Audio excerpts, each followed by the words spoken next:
Rain fell hard enough to sting the skin, the kind that soaks through fabric in seconds and makes the world feel colder than it is.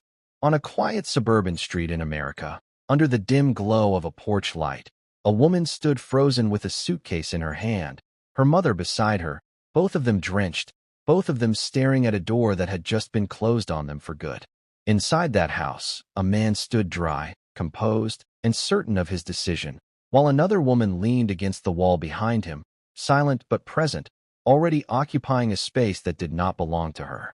There were no screams left, no dramatic outbursts, just the quiet finality of a life being erased in real time. He threw his wife out of her own home and replaced her before the door even closed. To anyone watching, it would have looked like the end of a marriage, the collapse of something that had been weakening for years. But what no one on that street could have known, what even the man inside could not have imagined, was that this moment was not an ending at all. It was the beginning of something that would come back to him with a weight he was not prepared to carry. Because just 3 weeks earlier, on a road far from that house, long after midnight, when most people would have chosen to keep driving and mind their own business, that same woman had made a decision that would quietly alter the course of several lives, including his. But what he didn't know was that the woman he had just destroyed had already changed the fate of a man powerful enough to destroy him. And that man was already on his way. Before we dive deeper, let us know in the comments where you're watching from. We'd love to hear from you. And don't forget to hit that subscribe button so you never miss any of our upcoming videos. Her name was Emily Carter, and to anyone who knew her, she was the kind of woman people often overlook until it is too late to understand her value. She was not loud, not demanding, not the type to fight for attention, and maybe that was exactly why, on that night, she stood outside in the rain with nothing but a suitcase and her dignity quietly slipping through her fingers.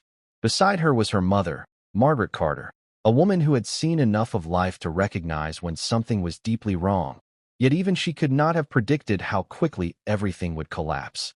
Inside that house was Daniel Carter, a man who had built his life on control, precision, and calculated decisions, and standing just behind him was Vanessa Hale, the woman who had slowly, carefully, taken a place that did not belong to her. But the real question is not what happened on that porch, it is what led to it, and more importantly, what was already set in motion long before that door closed. Who is Emily Carter really, beyond the quiet woman left in the rain that night? And how did she become so easy for Daniel to discard after nearly a decade of marriage? What did Vanessa Hale understand that no one else seemed to see? And how did she manage to step into a life that was not hers without resistance?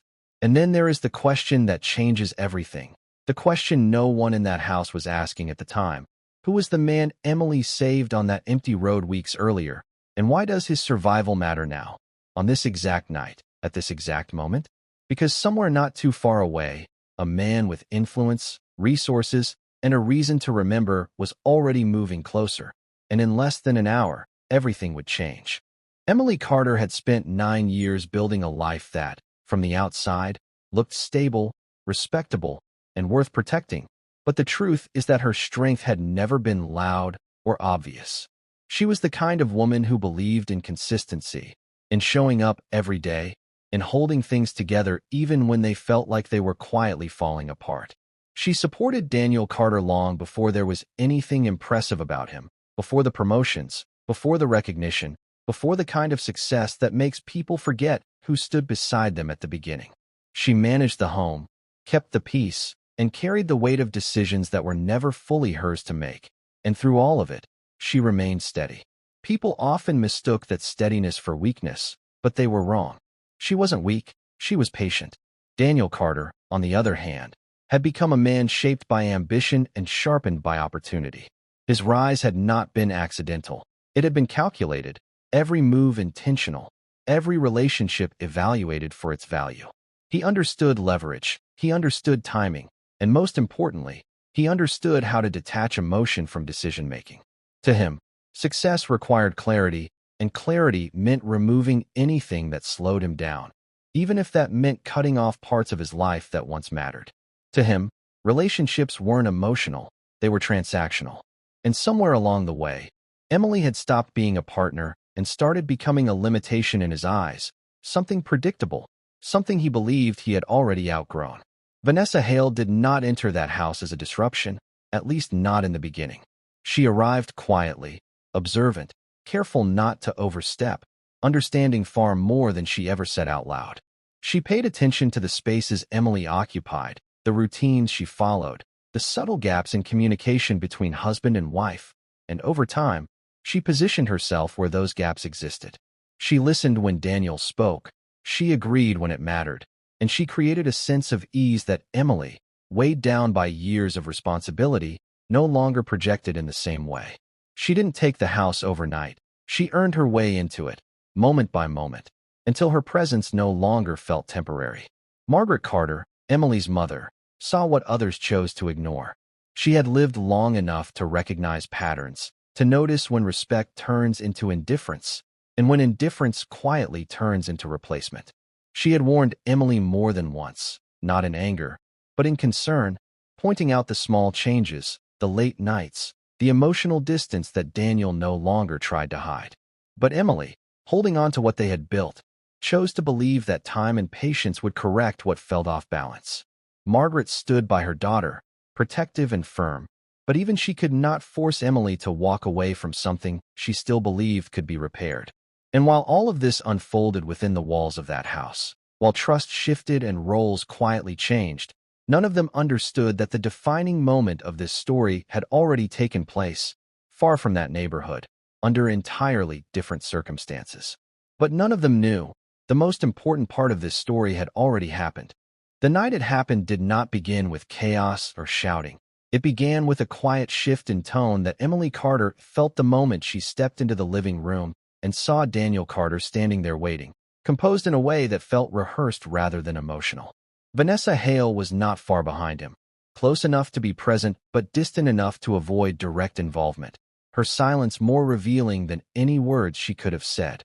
Margaret Carter stood near the hallway, already sensing what was coming, her instincts sharpened by years of watching situations like this unfold in slower, less obvious ways. There was no confusion in Daniel's posture, no hesitation in his eyes, just a calm certainty that made it clear this was not a conversation, it was a conclusion. Emily tried to speak, not to argue but to understand, but Daniel did not give her that space. He had already decided how this would go, and he was not interested in revisiting it. His voice remained level, controlled, almost detached as he delivered the words that would end everything they had built together. Take what you can carry. The rest isn't yours anymore. There was a moment, brief but heavy, where time seemed to slow just enough for Emily to process what had been said, to search Daniel's face for something that suggested doubt or regret, but she found nothing. Margaret stepped forward, her voice sharper, unwilling to accept the finality of what was happening, but even her presence did not disrupt the outcome. Vanessa remained still, watching, not interfering, as if she had already accepted her place in what came next.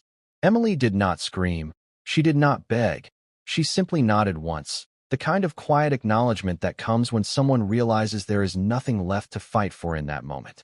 She turned, picked up the small suitcase she could manage, and walked toward the door with her mother beside her, each step heavier than the last not because of the distance, but because of what it represented.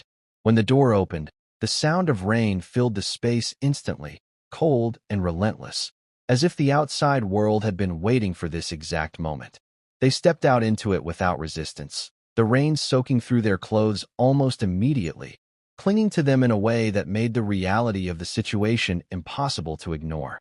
Emily paused just once, her hand still lightly touching the edge of the door, not to hold it open, but as if part of her expected it to stop, to reverse, to give her a reason to turn back. But it didn't. Behind her, Daniel moved forward, and with a quiet, deliberate motion, he closed the door. It was not slammed, not forced, just a soft, final click that carried more weight than any argument ever could.